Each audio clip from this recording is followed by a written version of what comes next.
You're listening to The World at 8 with Lynne Mozart.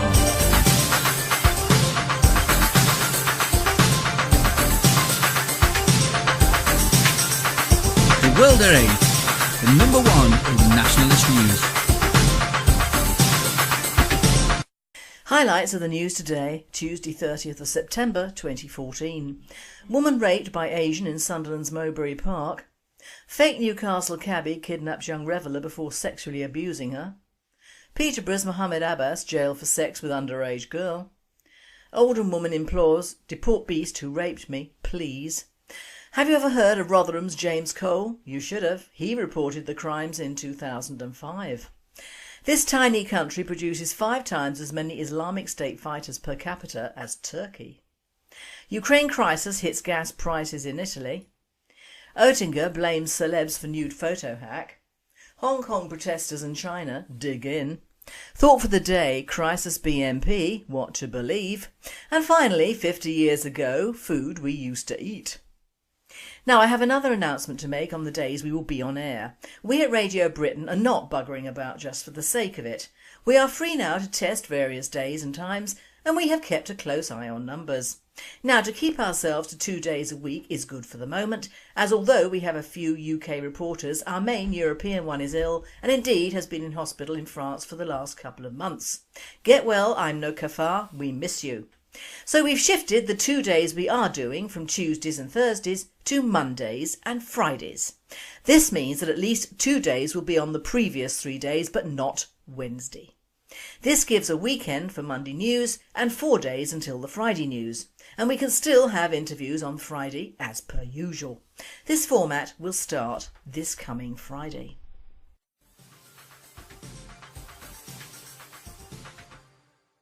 UK news. Woman raped by Asian in Sunderland's Mowbray Park. Police are appealing for witnesses after a woman was raped in a Sunderland park. The incident happened between 4:30 p.m. and 5:30 p.m. in the evening on Monday, September 22nd in Mowbray Park in the city centre. The woman, aged in her 40s, was in the park when she was approached by a man who attacked her. He is described as Asian, aged in his 20s. Officers are carrying out inquiries into the attack and are appealing for any witnesses and anyone who was in the park on Monday evening to contact them. It's thought that around the time of the attack a man who had a beard and a woman were walking in the park and officers are keen to speak to them as potential witnesses. Police are carrying out extra patrols throughout the park and surrounding area. World at 8. If the witnesses are Asian, not a hope.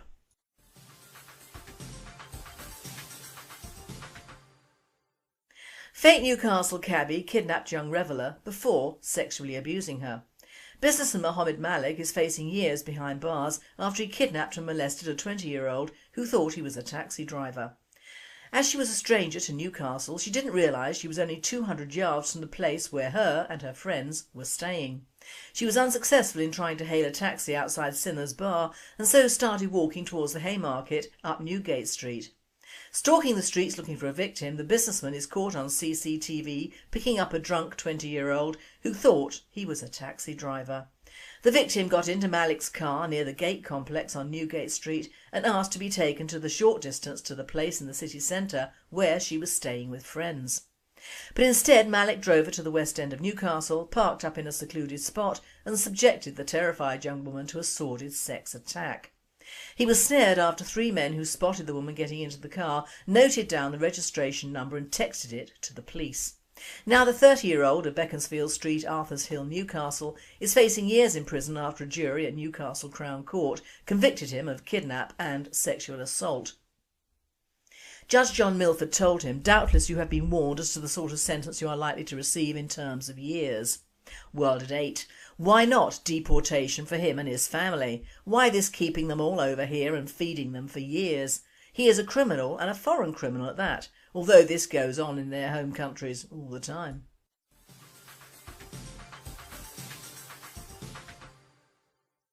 Peterborough's Mohammed Abbas jailed for sex with underage girl. Mohammed Abbas, 30, groomed the girl when she was 12 years old and took her to a park where he tried to have sex with her.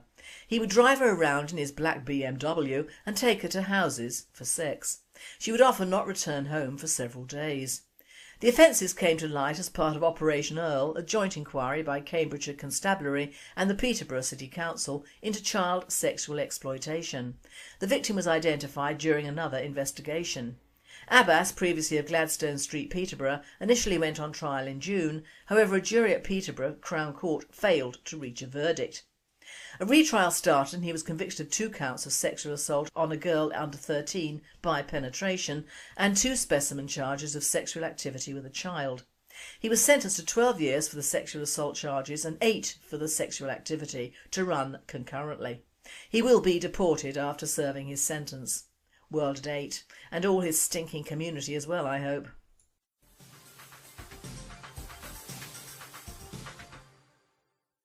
Oldham woman implores deport beast who raped me, please. An Oldham woman is fighting to get an immigrant who raped her when she was 12 years old deported. Samantha Roberts, now 20, was horrified when her rapist, Shakil Chowdhury, was sentenced to only 6 years in October 2007. Chowdhury, 39 at the time, served only 3 years before his release on licence. He was found guilty of luring Miss Roberts into a car on Manchester Road in October 2006 before taking her back to his home and subjecting her to a sickening ordeal at the hands of himself and others. Miss Roberts and her partner and lawyer, Stephen Walker, want to see Chowdhury deported to his native Bangladesh. Chowdhury gained British citizenship in 2004, but the Home Office has the authority to deprive him of this in the interests of the public. World at 8. But they won't, will they?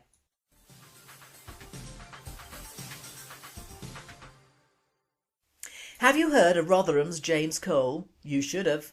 He reported the crimes in 2005. From an American blog, Vice.com, in the centre of Rotherham, England, is the Interchange, a modern glass concourse that serves as the nexus for the buses, taxis and trains that crisscross the town.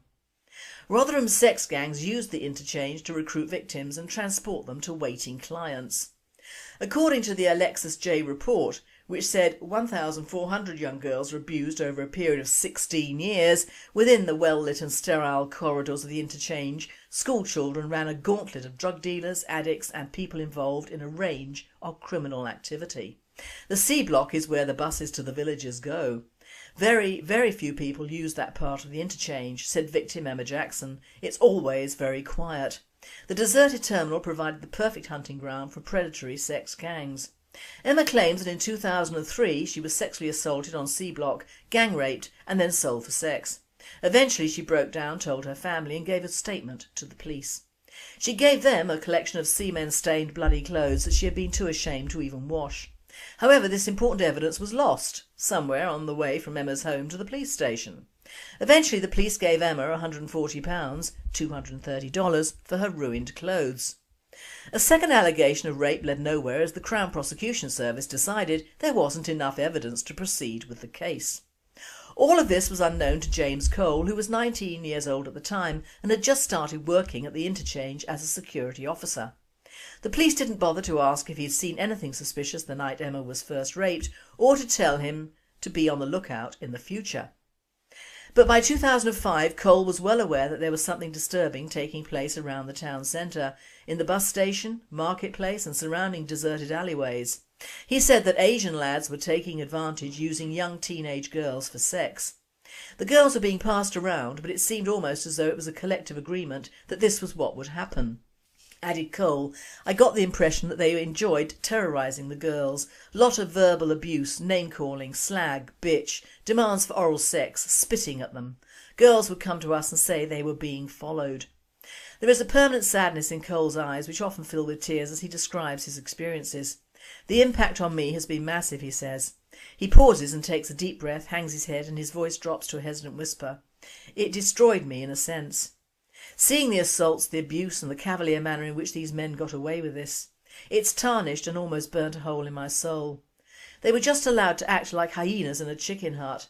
Cole says that throughout 2005 large groups of drug dealers and grooming gangs fought it out on the platforms. He reported incidents to the police and the South Yorkshire Transport Executive, but, he says, whatever I reported went into a black hole. His bosses asked him to draft a child protection policy for the Interchange, which he did, but it gathered dust in a drawer. In February 2006, a serious assault on Lorraine, a 16-year-old girl, sickened Cole. He filed a witness statement to the police that claimed an Asian man had tried to force Lynne to give oral sex to one of the gang and she had refused. He recalled she spat in his face and he ordered the gang to assault her in retaliation. Lynne was beaten senseless. According to the report, she was cornered between a marble screen and revolving door by 4 Asian men and a white man. She had no escape. As one punched her in the face, another was kicking her in the body. When the first 2 had finished, the white male went in and punched her in the face and threw her onto the floor.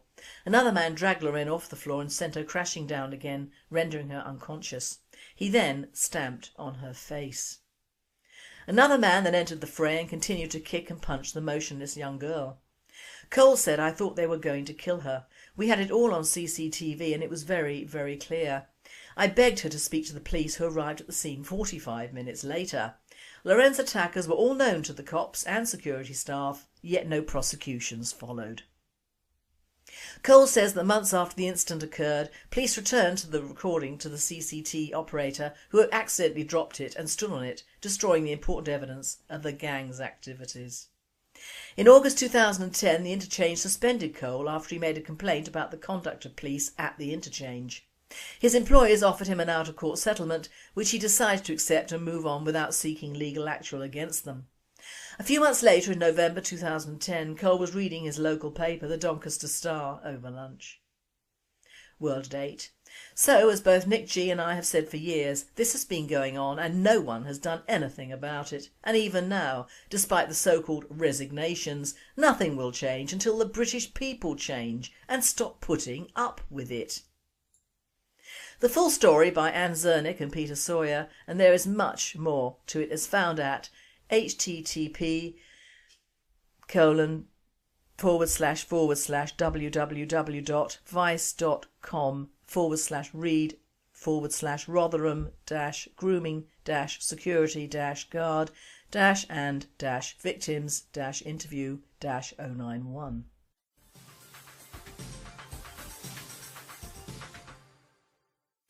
European news. This tiny country produces 5 times as many Islamic State fighters per capita as Turkey. As 46 members of the radical Islamic group Sharia for Belgium went on trial Monday, accused of recruiting Belgian fighters for the Islamic State's war in Syria and Iraq, a simple question was on the world's mind: since when was Belgium such a hotbed of bellicose Islam? The nation of 11 million people has a reputation for being small and peaceful, more likely to be invaded than to do serious fighting. As Dave Berry once put it, Belgium is the screen door of Europe that Germany and France always slam on the way to fight one another. Yet, as the Wall Street Journal reported Monday, Belgium is the 6th largest total European contributor of fighters for the Islamic State, with an estimated 300 Belgians having fought in Syria or Iraq. But Belgium's total population is tiny compared to the other big countries on that list, and when the numbers are adjusted for total population size, the difference between Belgium and the rest becomes stark. While roughly 5 out of every 1 million people in Germany, Turkey and Russia go to fight for jihad abroad, and nearly 10 out of every 1 million for France and the UK. A whopping 27 out of every 1 million Belgian citizens is estimated to have fought in Iraq or Syria. So why is Belgium such a fertile breeding ground of jihad-ready discontent? World at 8. Because it's full of wall-to-wall Muslims, as the Belgians are so bloody liberal and weak.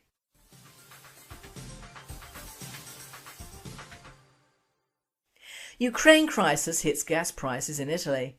The conflict in Ukraine will lead gas prices to rise in Italy this winter, the National Energy Authority has said. Gas prices will jump 5.4% in the last quarter of 2014, Italy's Energy Authority said on Monday. The price hike is due to the Russia-Ukraine crisis, in addition to a seasonal wait for raw materials, the authority said. Around 30% of Europe's gas supply comes from Russia, half of which is transported through Ukraine. The increase in gas prices is the largest in 3 years, since a 5.5% jump in the fourth quarter of 2011. Prices, however, dropped by 6.3% in the third quarter and fell 3.8% in the second quarter of 2014, meaning that overall Italians will be better off this year. In addition to a rise in gas prices, Italians will also spend an estimated 1.7% more on electricity between October and December.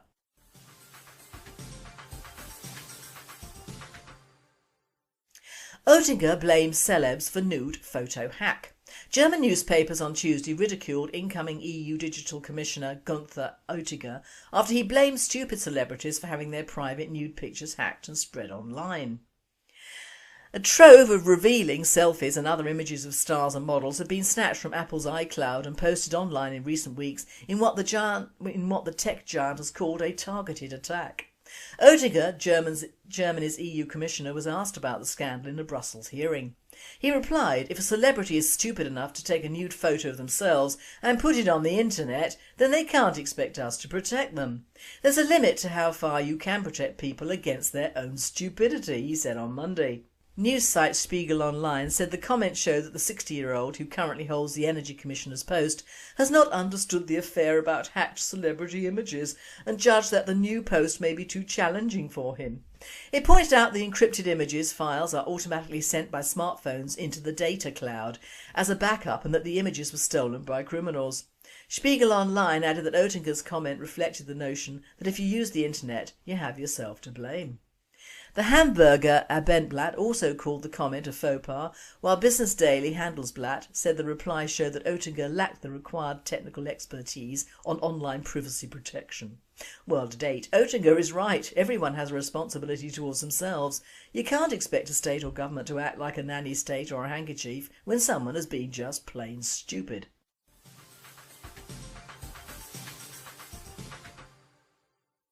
World News. Hong Kong protesters and China dig in. A standoff between China and protesters in Hong Kong is deepening as pro-democracy demonstrations continued for a fifth day.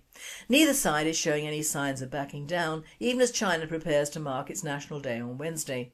Hong Kong's chief executive Leung Chun-ying said on Tuesday that the pro-democracy protests on the city's streets wouldn't change China's mind as tens of thousands of demonstrators extended a blockade of the territory. In a short statement, the Occupy Central Group said it will announce plans for its next stage of civil disobedience on Wednesday if Leung does not meet their demands for democratic reform, including true universal elections, by October the 1st and Leung's resignation. Leung said he would not give in to the protesters' demands for his resignation or for greater democratic reforms. However, Leung called on the Occupy Central movement to end the 5 days old protests because they have gotten out of control. He called the protests illegal but said he expected them to last for a long time. He also told the protesters that demonstrating would do nothing to shake Beijing's resolve. World date. Fine. How can we help Hong Kong? We should never have handed over. But we daren't awake the sleeping dragon. Just keep taking all the crap they send us and we keep sending them money. Stop Chinese imports. Now that would be a start. We're just as weak as the air pilots we send out to bomb ISIS and they come back because they can't find them. Bloody ridiculous.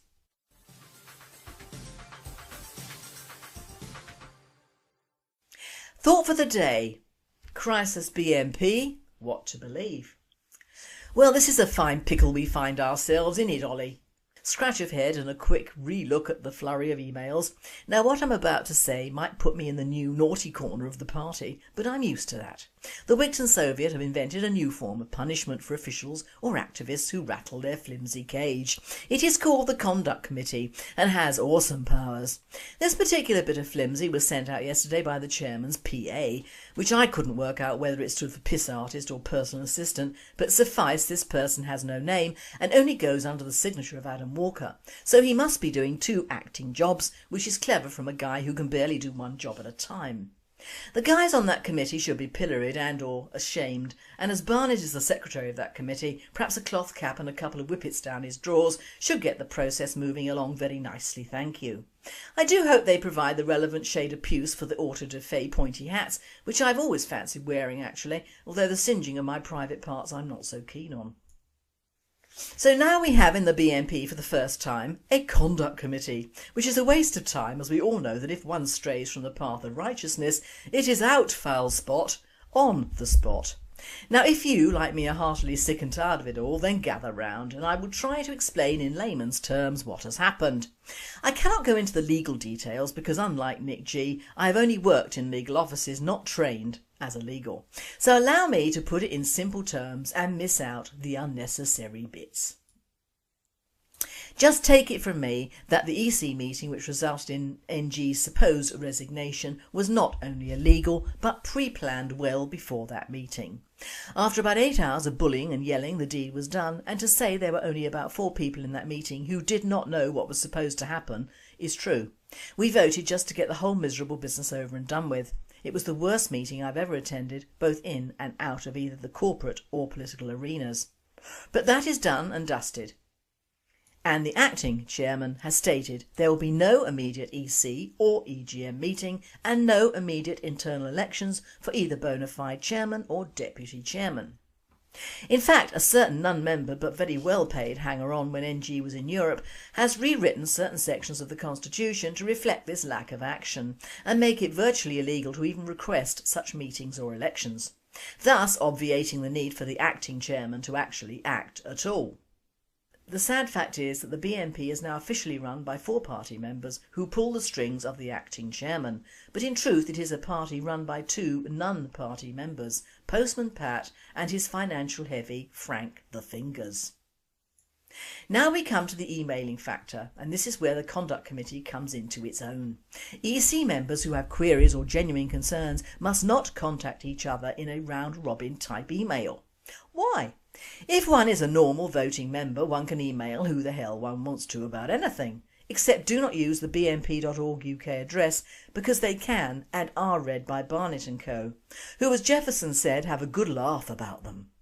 I would say this is an infringement of a right that even nationalists have, that of free speech within the party, and not of course for Facebook or Twitter, but as we know everything ends up there in the end. Having had a look at the 2 most important emails to come out in the last days, I would say that the main point of the BNP being investigated by the official receivers is the most important one, and the one which in the reply from, as usual now, the chairman's invisible PA have missed or mislaid the main point of that missive from NG entirely.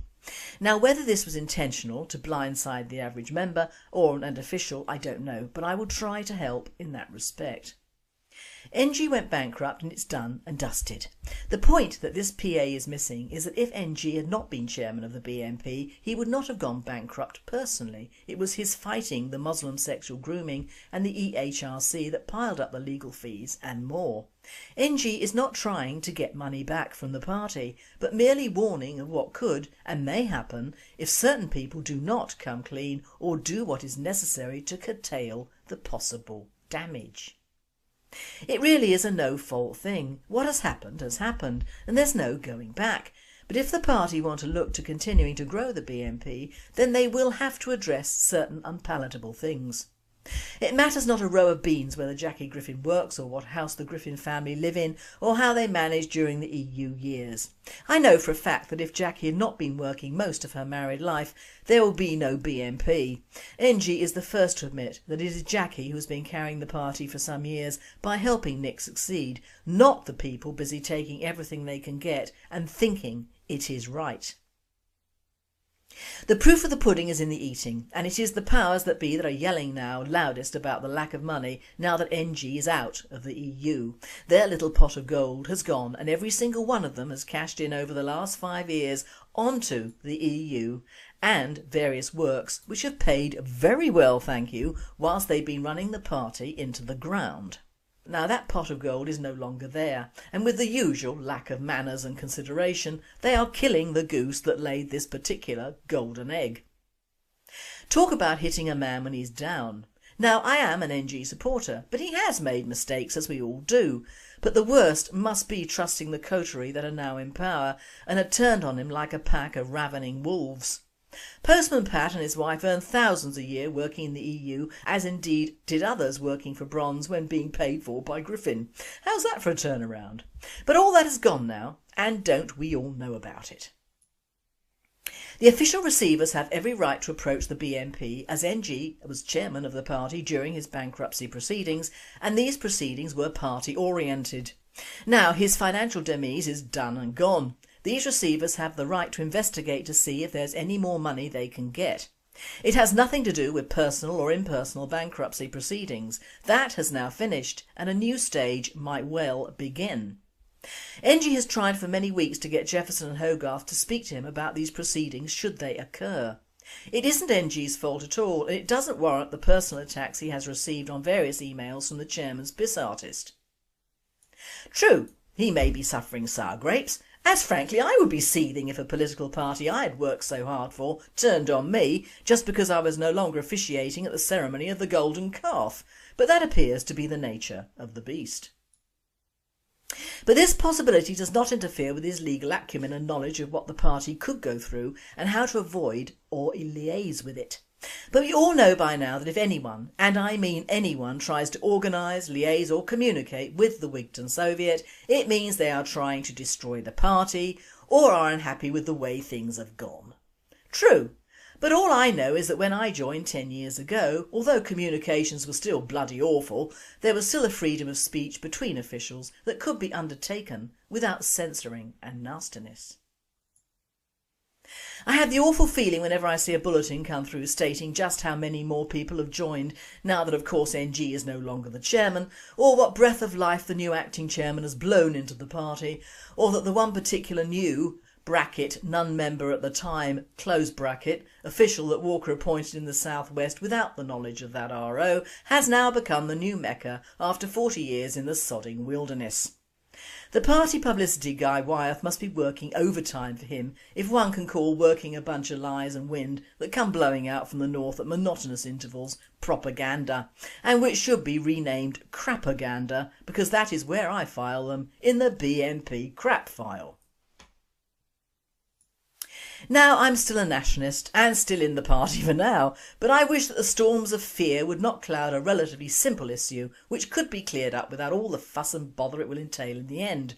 Help is there to solve this problem, and slanging the helper off and being in denial is not going to help the party at all, and in fact may well herald the end of the BNP but the beginning of the Wigton Soviet.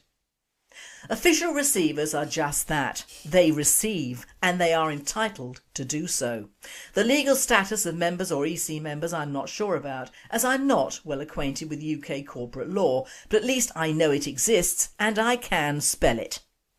The time may well come for some people to know that denial is not a river in Africa and the past is past. It is time for the acting chairman, who for me is not a legal entity at all until elected by the voting members of the BNP in an open and above board, not in a closed EC meeting, to actually act instead of reading his lines or putting his name to emails from his PA. Remember, only cowards blame someone who is no longer in power because that gives the cowards the opportunity of doing or seeing nothing until it is too late, and then they plead ignorance of the whole matter. Be warned. I heard Jefferson say once, do the unexpected. People never expect that.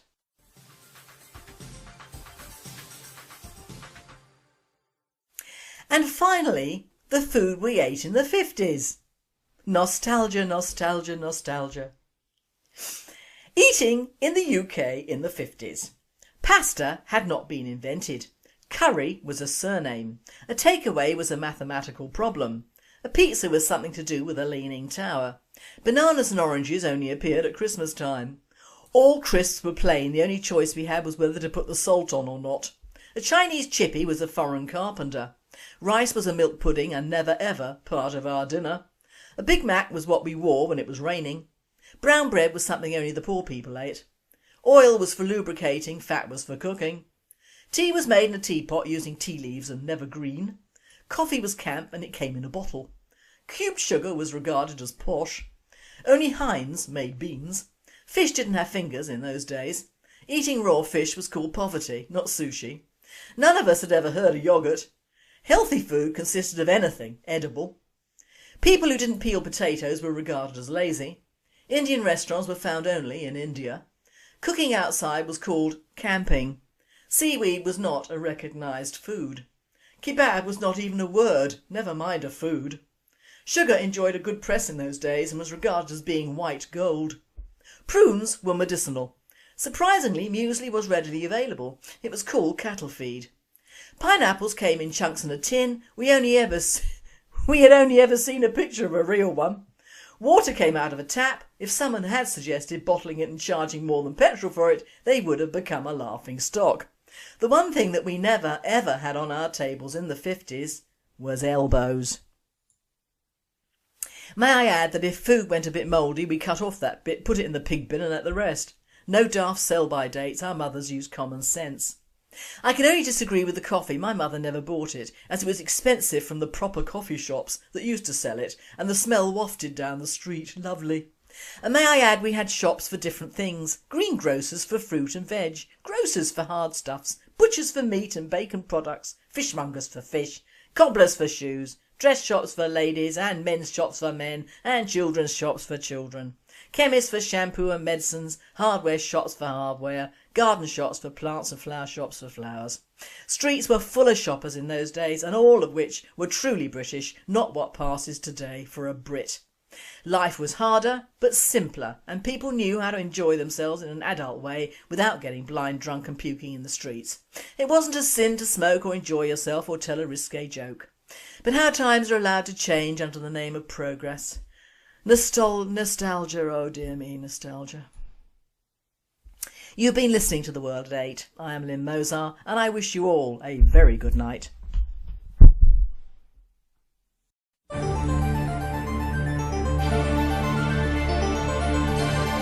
You're listening to The World at 8 with Lynne Mozart.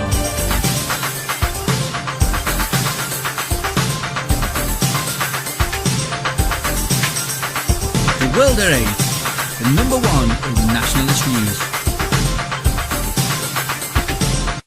Highlights of the news today, Tuesday 30th of September 2014. Woman raped by Asian in Sunderland's Mowbray Park. Fake Newcastle cabbie kidnaps young reveller before sexually abusing her. Peterborough's Mohammed Abbas jailed for sex with underage girl. Oldham woman implores, deport beast who raped me, please. Have you ever heard of Rotherham's James Cole? You should have. He reported the crimes in 2005. This tiny country produces 5 times as many Islamic State fighters per capita as Turkey. Ukraine crisis hits gas prices in Italy.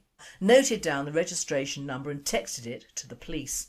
Now the 30-year-old of Beaconsfield Street, Arthur's Hill, Newcastle is facing years in prison after a jury at Newcastle Crown Court convicted him of kidnap and sexual assault. Judge John Milford told him, doubtless you have been warned as to the sort of sentence you are likely to receive in terms of years. World at 8. Why not deportation for him and his family? Why this keeping them all over here and feeding them for years? He is a criminal, and a foreign criminal at that, although this goes on in their home countries all the time.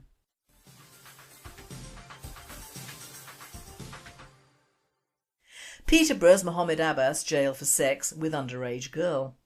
Mohammed Abbas, 30, groomed the girl when she was 12 years old and took her to a park where he tried to have sex with her. He would drive her around in his black BMW and take her to houses for sex. She would often not return home for several days. This format will start this coming Friday.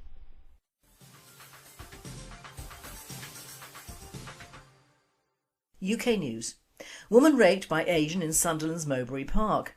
Police are appealing for witnesses after a woman was raped in a Sunderland park.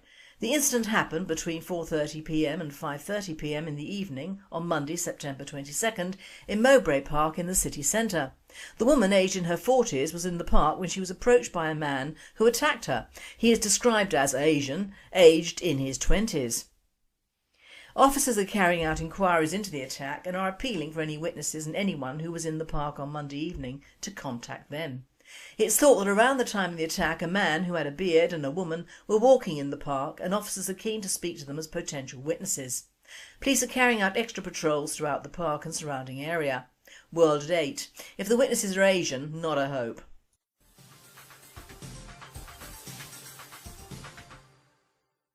Fake Newcastle cabbie kidnapped young reveller before sexually abusing her. Businessman Mohammed Malik is facing years behind bars after he kidnapped and molested a 20-year-old who thought he was a taxi driver. As she was a stranger to Newcastle, she didn't realise she was only 200 yards from the place where her and her friends were staying. She was unsuccessful in trying to hail a taxi outside Sinner's Bar and so started walking towards the Haymarket up Newgate Street. Stalking the streets looking for a victim, the businessman is caught on CCTV picking up a drunk 20-year-old who thought he was a taxi driver. The victim got into Malik's car near the Gate complex on Newgate Street and asked to be taken to the short distance to the place in the city centre where she was staying with friends. But instead Malik drove her to the West End of Newcastle, parked up in a secluded spot and subjected the terrified young woman to a sordid sex attack. He was snared after 3 men who spotted the woman getting into the car. Oettinger blames celebs for nude photo hack. Hong Kong protesters and China dig in. Thought for the day, crisis BMP, what to believe. And finally, 50 years ago, food we used to eat. Now I have another announcement to make on the days we will be on air. We at Radio Britain are not buggering about just for the sake of it.